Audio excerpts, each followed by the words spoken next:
नमस्कार, one India Hindi में स्वागत है। मैं हूं राम विश्वकर्मा। भारत और पाकिस्तान के तल्ख संबंधों के बीच ऐसा बहुत कम देखने को मिलता है जब दोनों किसी मुद्दे पर एक मत होते हों। एक दूसरे की किसी बात पर तारीफ तो भूल ही जाइए, दोनों देशों में से किसी नेता के जुबान से तारीफ वाले अल्फाज की तो उम्मीद ही मत कीजिए। लेकिन इसके उलट पाकिस्तानी प्रधानमंत्री इमरान खान ने भारत को लेकर एक ऐसा बयान दिया है जिससे वे अचानक हिंदुस्तान में सुर्खियों में छा गए हैं। दरअसल पाक पीएम इमरान खान को भारत की एक ऐसी नीति भा गई है कि वे खुद को हिंदुस्तान की तारीफ करने से रोक नहीं सके। पाकिस्तानी प्रधानमंत्री ने भारत की स्वतंत्र विदेश नीति की सराहना की है। उन्होंने कहा कि भारत ने अमेरिकी प्रतिबंधों के बावजूद रूस से कच्चे तेल का आयात किया है। उनका यह बयान उस वक्त सामने आया है जब रूस और यूक्रेन तनाव के बीच वे खुद रूस की यात्रा कर आए थे। इस पर कांग्रेस की ओर से वरिष्ठ नेता मल्लिकार्जुन खड़गे की ओर से भी प्रतिक्रिया सामने आई है। देखिए,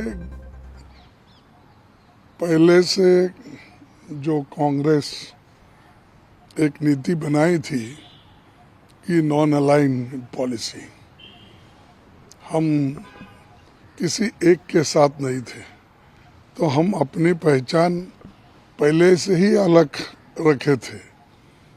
तो यही पॉलिसी अभी भी चल रही है, तो उसमें ऐसा कौन सा नई नीति नहीं है।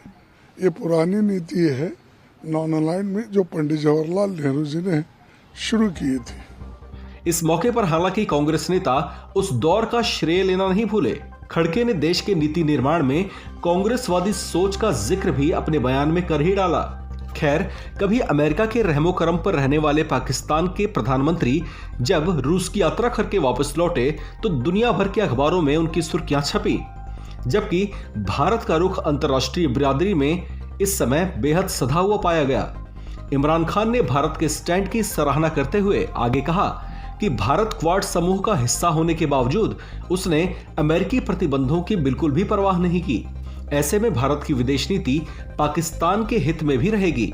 पाकिस्तानी प्रधानमंत्री के ये बोल हालांकि बेहद संक्षिप्त हैं और भारत की स्वतंत्र विदेश नीति से पाकिस्तान के लिए वे क्या अपेक्षा कर रहे हैं उस पर भी वे खुलकर नहीं बोले। लेकिन यहां यह भी नहीं भूलना चाहिए कि इमरान खान खुद इन दिनों अपने ही देश में सियासी वजूद बचाने की चुनौती का सामना कर रहे हैं और जन समर्थन हासिल करने के लिए ताबड़तोड़ रैलियां भी कर रहे हैं। इस बीच इमरान खान का भारत को लेकर दिया गया ये बयान कई तरह की चर्चाएं पैदा कर गया है। इस खबर में फिलहाल इतना ही। बाकी खबरों के लिए बने रहिए वन इंडिया हिंदी के साथ।